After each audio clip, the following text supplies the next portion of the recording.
So I just got done sitting down with Barry Hollander, and it was a great conversation. So Barry is a senior home loan advisor and independent wholesale mortgage broker right here in Thousand Oaks, California, and he serves the Conejo Valley area. So Barry's the founder of First Fund Mortgage Corp, and he's been in the mortgage business for over 3 decades. And what makes him different is he works through the wholesale channel, which means he has access to about 40 different lenders: conventional, FHA, VA, jumbo. Basically, he has connections to any loan program you'd ever need. So, what I did is I researched a few of the most common questions that first time homebuyers are actually asking, and we went through these questions one by one. So, he's based here right in Conejo Valley, and he's especially known for working with first time homebuyers and really just walking them through the whole process. He's not about getting them approved and calling it a day, but he's making sure you actually understand what you're getting into and that the numbers are really clear. So, if you're new here, my name is Mathias with the Mathias Real Estate Group. We're a real estate brokerage and property management company based here in Conejo Valley.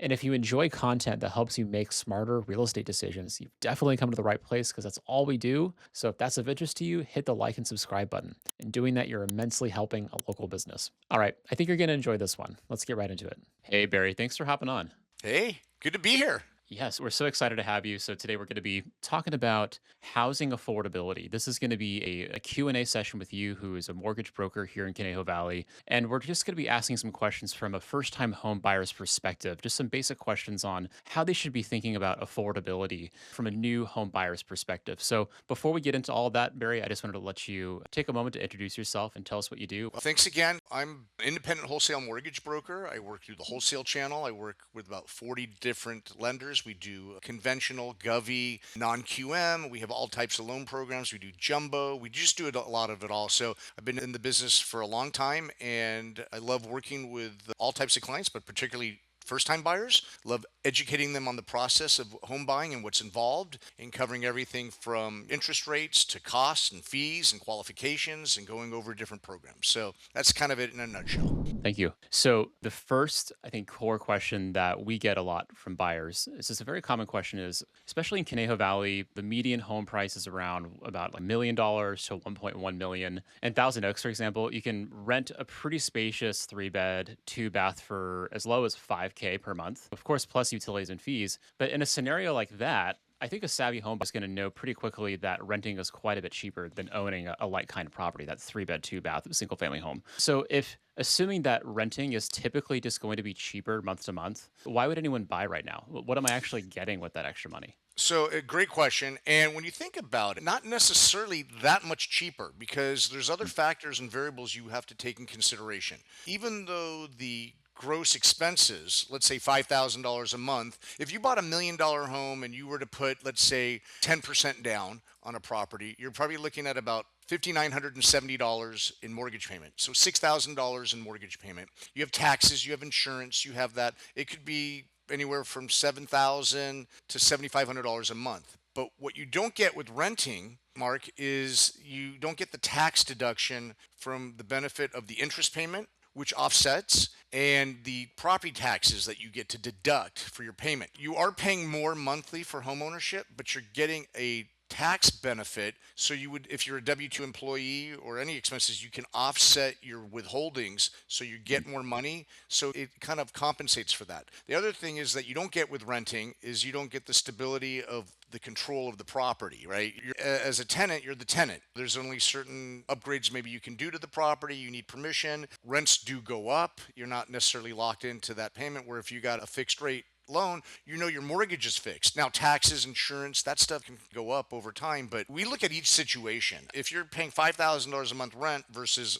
the mortgage is going to be with the house and taxes, insurance, 8,000, your net may be paying 6,500 after deductions. You have to decide, is that extra $1,500 compensating enough or a motivating factor to want to buy? So that's what we look at. And a lot of people, especially first time buyers, they have a number in their head. I like to go over and show them an estimated tax benefit when we look at that. I'm not a CPA, I'm not a financial advisor, so I always recommend that clients talk directly to their CPA or financial advisor. But I know, doing this long enough, what to look at. It's not necessarily always beneficial to own, but it's not always beneficial to rent where you can get into a home, get the deduction, and get the upside appreciation over time. With each mortgage payment you're making, you're doing a portion as interest, which is tax deductible for the most part. And the other difference is principal, which is basically building equity. So you're putting money into your piggy bank by making that extra payment. Is there a type of buyer where they perhaps are in some kind of life situation of some sort where you'd actually tell someone, you know what, maybe renting is just the best option for you right now? Yeah, because home ownership is not for everybody, or maybe at the time. So if you're transitioning, maybe in employment, if maybe you're going through a marriage, maybe a divorce, you're having a child, there's a lot of life events that can take place, and you want to look at what's your goal. If you have money tied up in investments that you don't want to touch right now that would be used for the down payment or closing costs, you would consider waiting. Maybe you're waiting for an inheritance. Maybe you're waiting for a bonus to come in. So there's myriad of reasons to maybe wait, and it all depends on everyone's situation. Some people say, you know what, I'm just going to wait it out next year. They think property values are going to come down. They think rates may come down. So people have different opinions. You can always get a loan, and if you qualify and things haven't changed, when rates come down, you can take advantage of a lower interest rate. We don't know what's going to happen with the real estate market, except long term, it's going up. That's just historically a fact. But like I said, everybody's situation is going to be dependent on the situation, and it may not be the right time to buy. Maybe in 6 months, maybe in a year from now, maybe never. But home ownership, it gives a lot of benefits, especially if you want to own something that can appreciate, get the tax benefit, raise your kids in. Not, you just want to be able to have some maybe stability and going forward on the home. Makes a lot of sense. So when you're having a conversation with that first time home buyer and maybe they're on the fence whether they should just keep renting or if they want to buy, how much weight are you putting on the current interest rates? Is that a Well, pretty big factor when deciding to buy? so interest rates obviously are a factor in what your payment's going to be, but we have programs where we can do what we call temporary buy downs, permanent buy downs. We've got a 2-1 or 3-1 buy down for, let's say, the rates, let's just say 6 3/4. For the first year, we can be at 4 3/4. So your payment's at 4 3/4. Year two at 5 3/4, and year three it goes to 6 3/4 for the remaining term of the loan. That allows you to get in, keep your payments lower, and if rates do come down, you can take advantage of the refinancing and lower that original 6.75. So interest rates play somewhat of a part in it, but it's really going to come down to what you qualify for. And some people are so rate sensitive. Some people are just so driven on rates. Others are not. They just want to be able to make sure they can afford it and want the home. So it's really the individual personality and the goals for each different person. Got it. So if I'm on the fence between buying and renting right now, what's one of the best or perhaps the best question I should be asking myself to get a clear idea on how I should move forward? I would ask, what's your goal? What is it that you're trying to accomplish? Where do you see yourself in 6 months, a year, 2 years from now? Do you see yourself moving, relocating? Do you see yourself expanding your family, or expanding, you need more space, or do you need less space? So these are all things you want to factor in to make your decision, because you don't want to necessarily buy a home if you think you're going to be change jobs and move across the county or the state or the country and be stuck with a mortgage that you're still responsible for selling the house, unless you decide to rent the house, and that's a whole nother story. But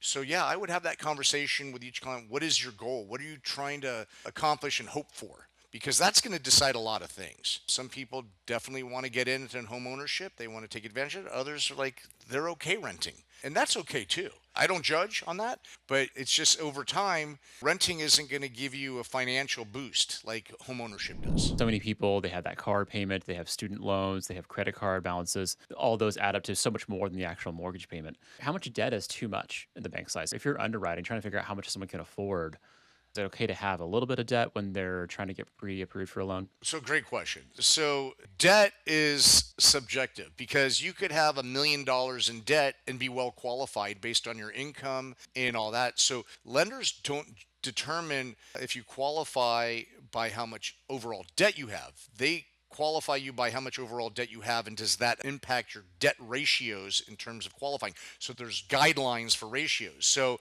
you could have no debt and not qualify because you're not making enough money based on your income and based on the housing expense. So it's not cut and dry. But I will tell you from my own personal views on things and my experience is pay off as much debt as much as you can before. Debt is not good. Credit card debt, get rid of it because you can rack up credit card, but pay it off each month. You can have some people have to have a car payment. I get it. But if you can manage your expenses and keep the liabilities down, A, you're going to have less monthly overhead expenses, and B, it's going to keep your credit scores elevated. Because what happens is the credit scores will look at how much debt you have in comparison to what credit lines you have. So if you have $10,000 in line amounts on credit cards and you have $8,000 in debt, doesn't mean you won't qualify. Impact your credit score because your utilization is high, and with higher utilization, your scores get pushed down. On the other hand, if you got $10,000 in available lines and only $1,200 of used credit, your scores are pushed up because the bureaus look at that and say you're not utilizing all that credit. Cautious with your money, and that makes you less of a risk factor. That's how the bureaus look at that. And on that topic of the debt to income ratio, which you mentioned, is there a magic number? So that's where you need to talk to a loan professional, loan officer, bank. But typically on conventional loans, and again, there's variables, we can go to 50% on the back end ratio. And what that means is we take your housing expense, your mortgage payment, taxes, insurance, homeowners association. We take that, we divide that into your gross monthly income, and that's what we call front end ratio. We take that total number and we add any other back end stuff, car payment, student loan, credit cards. We add that, and the combined of all that, divide that into your income is the back end ratio. For conventional mortgages, typically we can't go over 50. On FHA loans, we can go up to 56.99%. On VA lending, they don't have a back end cap. So really that question is a fair question, but depending on the situation, we look at it. We got clients that maybe have to go FHA because their debt ratios exceed Fannie Mae guidelines if it makes sense. And we look at those options. But the best thing to do is if you're not sure, always pay down your debt. Start paying that down immediately without having talked to anyone because that's a good thing, and pay it on time. But if you're not sure, talk to a lender. This is what we do. This is part of consulting services that we review and analyze things to determine what a potential buyer qualifies for. So we will look at that and determine either if your ratios are too high, here are the remedies for that. It's not just paying off debt. Maybe it's a lower purchase price. Maybe it's a different loan program. So there's multiple factors involved. Should I be paying down my debt or saving that money for a bigger down payment? What's going to save me more money? And I know that there's a lot of it depends in there, but just walk me through how you would think about answering that question. What kind of questions would you have for that buyer to maybe best answer that question? So straight out, this is me. Now everyone is a little different, but this is how I was raised. I'm a fiscally conservative guy. I don't like credit card debt and you have all these bills. You're paying high interest, it's non-tax deductible, and you're paying all that money to the bank. I don't like it. I'd much rather see a client. I've had clients come to me and say, hey, I've got 50,000 saved up. I said, take right now, pay off all your credit cards. And then every month when your bill comes in, pay it off in full and then use that savings and put it back into savings to build up your savings for down payment. I rather see that, but not everybody has that luxury where they can wait. We look at the situation as it is for each individual person in a situation. But if you're sitting here right now watching this and going, what do? I have debt. Pay off your debt.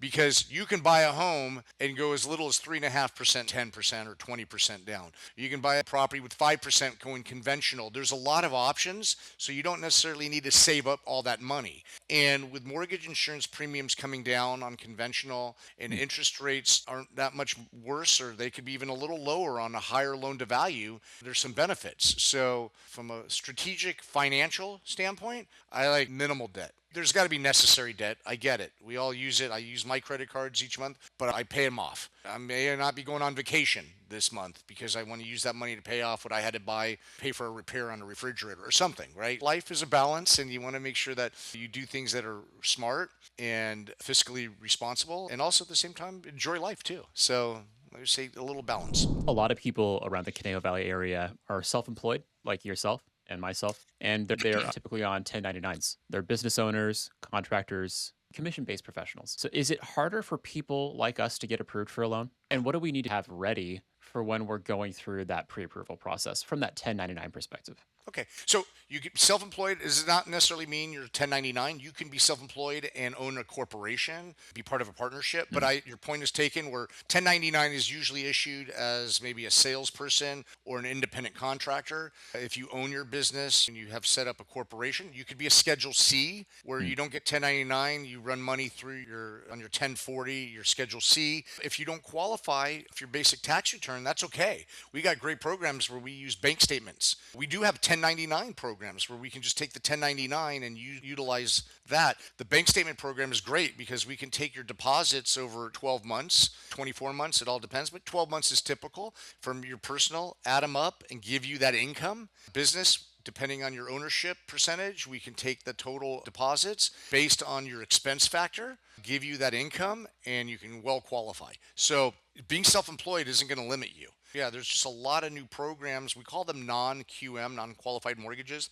And the bank statement programs are great. You do self-employed. Typically, you got to be self-employed for 2 years. Now, you could be less than 2 years, assuming that you went into the same line of work that you were doing prior as an employee. We can move that through the system. But we have profit and loss statement only programs, two only, 1099 only, bank statement programs. We even have a couple lenders that do basically stated income. It's actually, I wouldn't even call it stated income because there's technically not right, but they're no ratio programs. So you don't put down income, you have to have a down payment. And the interest rate's going to be higher, but lets someone come in that could afford the payment but won't otherwise qualify for a mortgage going any normal traditional ways. So a lot of flexibility what we can do, especially as a broker. That's why I love doing what I do. I have options. Does where the money come from matter? Say salary versus bonus versus commission versus gift from parents. Does the bank treat all of that the same, or are there really important nuances that prospective buyers should be thinking about? Very good question. So, first of all, gift from parents isn't considered income. That would be a money used for a down payment and closing. Gifts are acceptable across the board.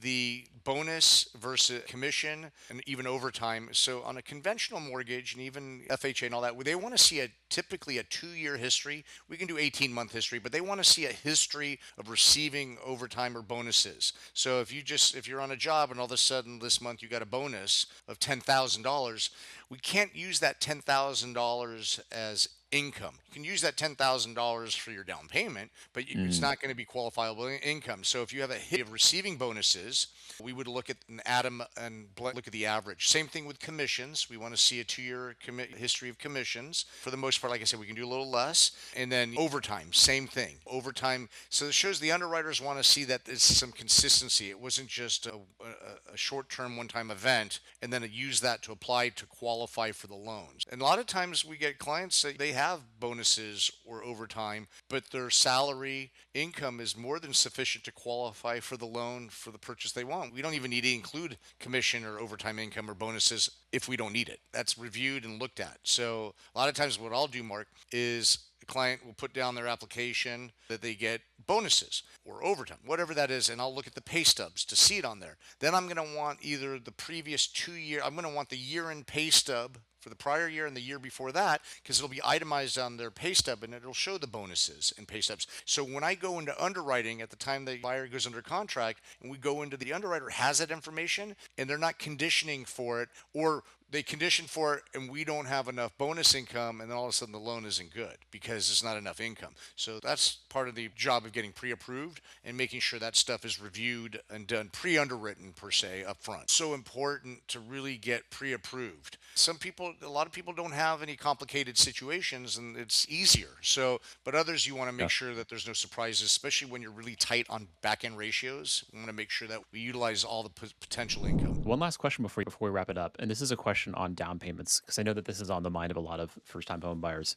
Should I be prioritizing saving up for that down payment? We talked a little bit about paying off the debts first and how debt should be paying off the debt should be priority over saving for a larger down payment. But just on looking at the down payment alone, is it really moving the needle if I say instead of doing a 10% down payment, I'm doing 15% for a $1.1 million home? Again, it comes down to your income. It comes down to the interest rate. It comes down to, does the property, you may qualify, maybe you're buying a property where there's a $350 monthly HOA dues that impacts. So it's all going to come down to what all the factors involved and what are your Mm, ratios. So maybe you need to put 15% down. mm. Maybe you don't. Maybe the 10% is fine and you don't need to put that money down. But that's the question you need to have answered by talking to a lender and being pre-approved. And I don't mean to keep just throwing that out, talk to the lender and get pre-approved, but really that's key because these are great questions, Mark, and your audience that picks up on this, they're probably asking the same thing, and they just know that there's no one answer to answer that. Maybe you qualify putting 5% down. Maybe you have to come up with an extra 20% because you want that house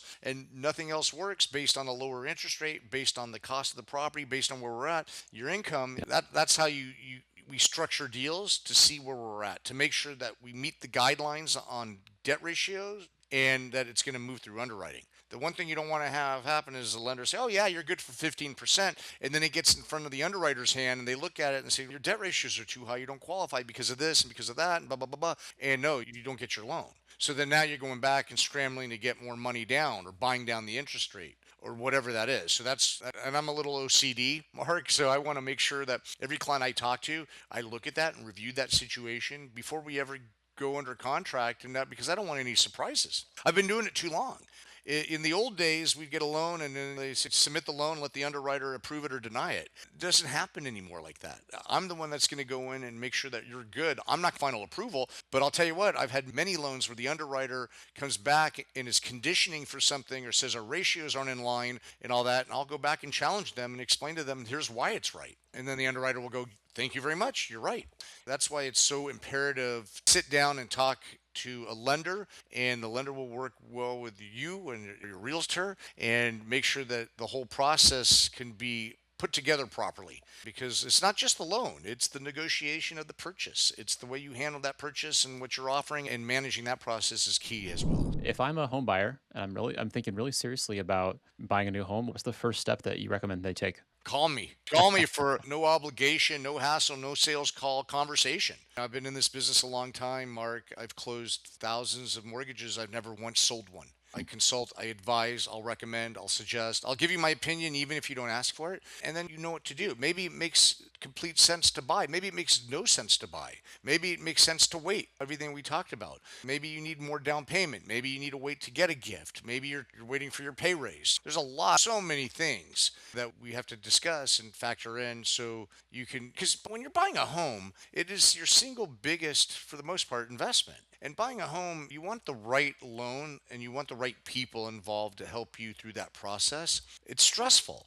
And if we can minimize that stress because we educate people and they know what to expect going forward, there's always things that come up and you just got to, you pivot and you move and you get things done. But for the most part, once you get armed with all that information, you can make a really good decision. And that's the key to anything in life. Anything. You want to be able to be prepared. Preparation is key. We'll definitely, in the description, put in all of your contact details and where people can reach you. But why don't you just go ahead and just tell us where we can find you? Barry Hollander at First Fund Mortgage Corp. You can look me up at firstfundmortgagecorp.com. My phone number is area code 805 367 3117, extension 1. And my email is so that's First Fund is FIRSTFUND, M as in mortgage, C as in corp.com. So again, you can look me up. I'm all over the web. I have reviews and all that. So I appreciate this, Mark. I appreciate the opportunity to help serve any of your potential clients or any of your guests. And we could pick this up again on another call too, and we can cover different topics. Barry Hollander, thank you so much for hopping on. Thank you, Mark. My pleasure. You have a wonderful day.